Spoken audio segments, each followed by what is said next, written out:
আসসালামু আলাইকুম। প্রত্যেককে শুভেচ্ছা জানাচ্ছি মাসুম মাহবুব। দর্শক দেখছেন ওপেন দ্য ইউটিউব চ্যানেল এবং মাসুম মাহবুব ফেসবুক পেজ। যুক্তরাষ্ট্র সফরে যাচ্ছেন তারেক রহমানের একমাত্র মেয়ে জাইমা রহমান। তিনি কি রাজনীতিতে আসছেন? কেন সেই প্রোগ্রামে তারেক রহমান নিজে যাচ্ছেন না, কিন্তু তার মেয়ে জাইমা রহমান যাচ্ছেন? পাশাপাশি কুমিল্লায় যুবদল নেতার মৃত্যু নিয়ে নানান গুঞ্জন সৃষ্টি হয়েছে, ক্ষোভেরও সৃষ্টি হয়েছে। পাশাপাশি চট্টগ্রামে ছাত্রদের উপর অভিযোগ উঠেছে নেভি, আমাদের সশস্ত্র বাহিনীর সেই নেভির একটি গ্রুপ আক্রমণ চালিয়েছে। পাশাপাশি বাংলাদেশের রাজনীতি কোন দিকে যাচ্ছে, এই বিষয়গুলো নিয়ে আজকে আলোচনা করতে চাই। প্রথমেই আমি কুমিল্লার ঘটনা দিয়ে শুরু করতে চাই। কুমিল্লার যুবদল নেতা তৌহিদ,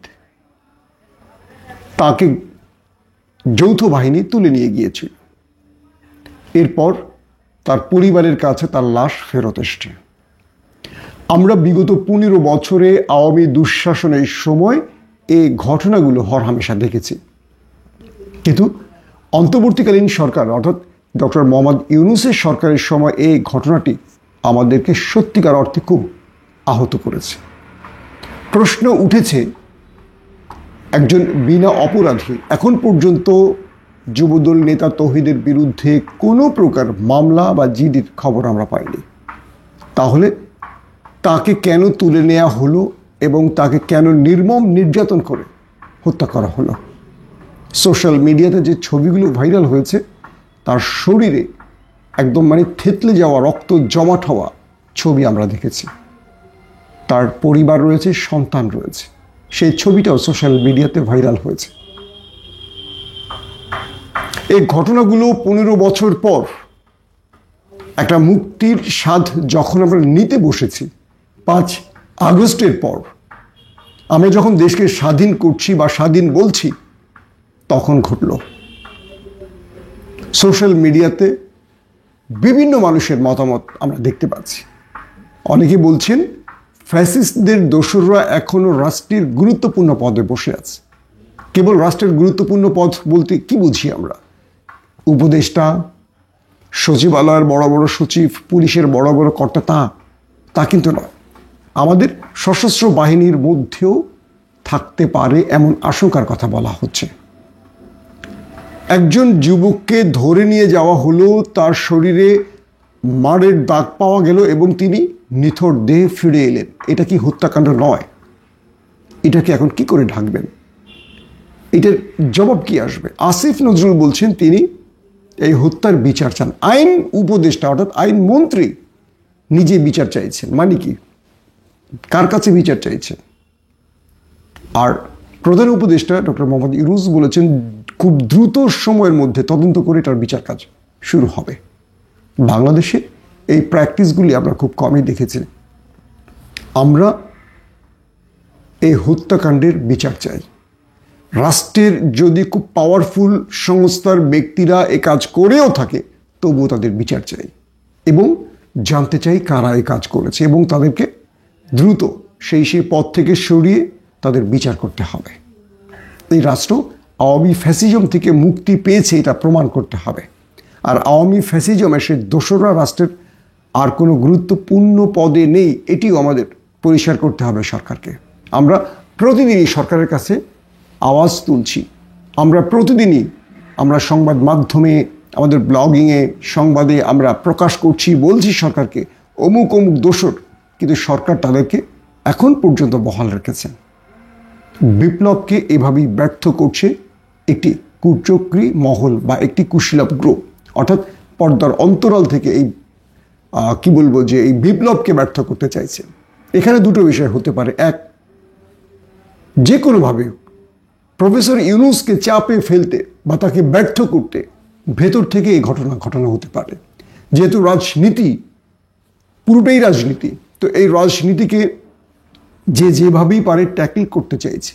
এই রাজনীতিকে মোকাবেলা করার যাদের সামনে দিয়ে সহজ পথ দিয়ে মোকাবেলার সুযোগ নেই বা করতে পারছে না, তারা ভিন্ন পথে, নোংরা পথে, অশ্লীল পথে, গোপন পথে তারা পা দেবে। তাই ইউনূস সরকারকে এই ব্যাপারে খুব সজাগ থাকতে হবে এবং বিচার করতে হবে। আসছি 2 নম্বর বিষয়। 2 নম্বর বিষয়টি হলো চট্টগ্রামে আওয়ামী লীগ নেতার ছেলের বিয়েতে আমরা দেখলাম অনেক আওয়ামী লীগ নেতারা জড়ো হয়েছেন এবং সেখানে ছাত্রদের কাছে যখন খবর এলো যে আওয়ামী লীগের একজন নেতা ফখরুল সেখানে অবস্থান করছেন, তখন তাকে ধরার জন্য বৈষম্য বিরোধী ছাত্ররা সেখানে অবস্থান নেয় এবং তাকে ধরে পুলিশে দেয়। যখন সেই নেভি কনভেনশন সেন্টারের ভেতরে আরও আওয়ামী লীগ নেতা আছে এই খবরে তারা তল্লাশি চালাতে যায়, তখন আমরা ভিডিও ফুটেজে দেখলাম আমাদের নেভি সদস্যরা ছাত্রদের উপর হামলে পড়ে, তাদেরকে লাঠি দিয়ে বেদর পেটায়। প্রশ্ন হলো, এর আগে আমরা দেখলাম আমাদের প্রবাসী সাংবাদিক ইলিয়াস হোসেনের একটি ব্রেকিং বুলেটিনে যে সেনাবাহিনীর একজন উচ্চ পদস্থ অফিসারের বাসা থেকে আওয়ামী লীগের একজন নেতা গ্রেফতার হয়েছেন। পুরো ভিডিওটি আমরা দেখেছি, মৌখিক কোনো কথা নয়, একেবারে ডকুমেন্ট আকারে দেখেছি। সামরিক বাহিনীর সেই ঊর্ধ্বতন বা উপরস্থ অফিসারের আদৌ কোনো বিচার হলো কিনা, তার বিরুদ্ধে আইনি ব্যবস্থা নেওয়া হলো কিনা জানি না। একটি রাজনৈতিক দলের মামলা খাওয়া মানে আসামি বা যে তার বিরুদ্ধে হত্যা মামলা হয়েছে সেই ব্যক্তিকে আশ্রয় দেওয়ার জন্য সামরিক বাহিনীর সেই ঊর্ধ্বতন কর্তৃপক্ষ, এক কথা সহজ করে বলি এসএসএফের সেই ঊর্ধ্বতন কর্মকর্তার বিরুদ্ধে রাষ্ট্র কী ব্যবস্থা নিয়েছে জানি না। এবার আমরা যাদেরকে বলি দেশপ্রেমিক বাহিনী, সেই সশস্ত্র বাহিনী, আমাদের নেভি সদস্যরা কি করে আমাদের বৈষম্য বিরোধী ছাত্রদের উপর হামলা চালালো, এটারও বিচার চাই। আমরা নেভিকে মনে করে দিতে চাই, সশস্ত্র বাহিনীকে মনে করিয়ে দিতে চাই এই দেশ আমাদেরও আপনাদেরও। তবে একটা পার্থক্য আছে, আমরা এই দেশের মালিক আর আপনারা এই দেশের পাহারাদার। আপনারা পাহারা দেবেন, এই জন্য আমরা আপনাদেরকে বেতন দেই। শুনতে ভালো না লাগলেও এটি সত্য। বিগত 15 বছরে আপনারা কি করেছেন একটা ফ্যাসিস্ট রেজিমকে বাঁচিয়ে রাখার জন্য আমরা ভুলে যাইনি। তবে 3, 4 এবং 5 তারিখে সেনাবাহিনীর ভূমিকা প্রশংসনীয় ছিল বা ছাত্রদের পক্ষে ছিল বলে আমরা অনেকই ক্ষমা করে দিয়েছি। এর অর্থ এই নয় যে আপনারা ভেতরে ঘাপটি মেরে থাকবেন আর সেই ফ্যাসিজমের দোসর হিসেবে রাষ্ট্রের ভেতরে এইরকম কোনো কাজ করবেন আর আমরা আপনাদেরকে আবারও ক্ষমা করে দিব। বিষয়টি এরকম না। এটা বাংলাদেশ, এটা পাকিস্তান না। আপনাদেরকে স্মরণ করিয়ে দিতে চাই, এই দেশের মালিক আমরা। আপনারা রক্ত দিয়ে দেশ স্বাধীন করেননি। 24-এ এই দেশ স্বাধীন করেছে ছাত্র জনতা। অতএব তাদের গায়ে হাত দেওয়ার আগে আপনাদের চিন্তা করতে হবে। আপনাদের প্রতি ভালোবাসা, শ্রদ্ধা আছে। আমি সবাইকে বলছি না, সশস্ত্র বাহিনীর প্রতি আমাদের ভালোবাসা, অকৃত্রিম ভালোবাসা রয়েছে। যারা এই কাজ করেছেন স্পেসিফিক তাদের কথা বলছি। কার নির্দেশে আপনারা আমাদের বৈষম্য বিরোধী ছাত্রদের উপর হামলা চালালেন এবং এই হামলার নেতৃত্ব দিয়েছেন কারা? আমরা তাদের বিচার চাই এবং তাদের পদ থেকে দ্রুত সরানোর দাবি জানাচ্ছি। একটা প্রোগ্রামে আওয়ামী লীগ নেতারা যাদের বিরুদ্ধে মামলা রয়েছে তারা কি করে একটি প্রোগ্রামে উপস্থিত হয়? আমাদের আইন শৃঙ্খলা বাহিনী কি করে? পুলিশকে আমাদের ধরে দিতে হবে কেন? পুলিশ এত নিষ্ক্রিয় কেন? আমাদের এজেন্সিগুলো এত নিষ্ক্রিয় কেন? বুঝতে পারছি না। প্রত্যেকের দায়িত্ব আছে। ছাত্রদের দায়িত্ব কি সব? কোথায় ছাত্ররা আন্দোলন করবে সেখানে গিয়ে আমাদের হাসনাতরা সামনে দাঁড়াবে।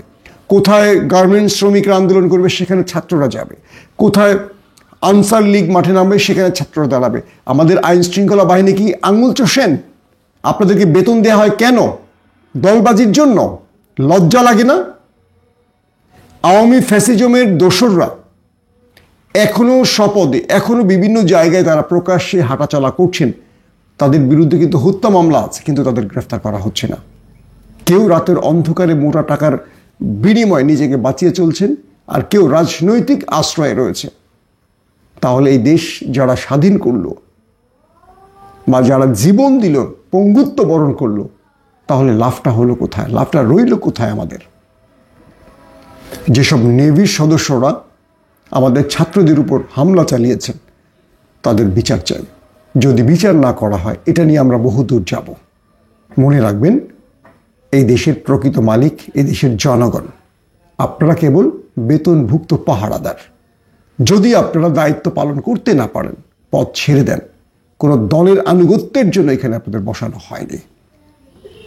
দর্শক, 3 নম্বর খবরটি হলো ন্যাশনাল প্রেয়ার ব্রেকফাস্টে যোগ দিতে এবার তারেক রহমানের কন্যা জাইমা রহমান লন্ডন থেকে যুক্তরাষ্ট্র যাচ্ছেন বিএনপির মহাসচিব মির্জা ফখরুল ইসলাম আলমগীর এবং আমির খসরু মাহমুদ চৌধুরী। এর মাধ্যমে তারেক রহমানের কন্যা জাইমা রহমান কি রাজনীতিতে পা রাখছেন? এটি নিয়ে আলোচনা শুরু হয়েছে। কিছু কিছু মাধ্যম বলছে তারেক রহমান যুক্তরাষ্ট্র সশরীরে যেতে পারছে না বলেই তার কন্যাকে প্রতিনিধি হিসেবে পাঠাচ্ছেন। দেশ ছেড়ে যাবার পর আমরা অনেকে অনেক সময় অনেক মন্তব্য করেছিলাম যে জাইমা রহমান কিংবা জুবাইদা রহমান রাজনীতিতে আসবেন বা আসতে পারেন, কিন্তু পরবর্তীতে আমরা এই বিষয়ে বিএনপির পক্ষ থেকে কোনো উত্তর পাইনি। অবশেষে যুক্তরাষ্ট্রের এই ন্যাশনাল প্রেয়ার ব্রেকফাস্টের অনুষ্ঠানে জাইমা রহমানের প্রতিনিধি হিসেবে যাওয়ার মাধ্যমে আমরা রাজনীতিতে নতুন ইঙ্গিত পাচ্ছি। বিএনপি মহলে একটা খুশির আভাসও পাওয়া যাচ্ছে, কারণ তারেক কন্যা জাইমা ইতিমধ্যে লন্ডনে তার শিক্ষাজীবন শেষ করেছে এবং রাজনীতিতে বড় রকম ভূমিকা রাখার জন্য নেপথ্যে বাবার সাথে কাজ করছেন এমনটিও শোনা যায়। যদিও এই বিষয় নিয়ে কখনো গণমাধ্যমে শিরোনাম হয় না বা এটি প্রকাশ করা হয় না। মির্জা ফখরুল ইসলাম আলমগীর এবং আমির খসরুর সাথে তারেক রহমান তার কন্যা জাইমা রহমানের যুক্তরাষ্ট্র সফরটি খুবই সিগনিফিক্যান্ট। আমরা বুঝতে পারছি বা আমরা বলতে পারি আগামীতে বিএনপির রাজনীতিতে জাইমার হয়তো ভূমিকা আমরা দেখতে পাব এবং জাইমার এই যুক্তরাষ্ট্র সফরটির মাধ্যমেই রাজনীতিতে তার যে নতুন পরিকল্পনার অংশ, বিএনপির যে পরিকল্পনার অংশ, এটিও বুঝতে পারছি। পাশাপাশি কিছু মহল বলছেন যে তারেক রহমানকে আমেরিকা হয়তো কোনো ক্ষেত্রে এখনো গ্রিন সিগন্যাল দিচ্ছে না বা দেয়নি। আবার কেউ কেউ বলছেন যে তারেক রহমান তার মেয়েকে প্রতিনিধি করে পাঠিয়েছেন, এর মাধ্যমেই বাংলাদেশ যেন নতুন নেতৃত্ব খুঁজে পায় বা নতুন নেতৃত্বের মুখ দেখতে পায়। এটারই একটি পরীক্ষা মাত্র। যেটাই হোক, জাইমার যুক্তরাষ্ট্র সফরটি বাংলাদেশের জাতীয়তাবাদীর জন্য বা জাতীয়তাবাদী শক্তির জন্য একটা সত্যিকার অর্থে প্রেরণার বিষয় হবে। আর জাইমা তার মেধা, বুদ্ধি, যোগ্যতার মাধ্যমে জাতীয়তাবাদী শক্তিকে আরও সামনে নিয়ে যেতে পারবে, এটাও আমরা বিশ্বাস রাখি। দর্শক, আজকের মতো শেষ করছি। প্রত্যেকে ভালো থাকবেন। আল্লাহ হাফেজ।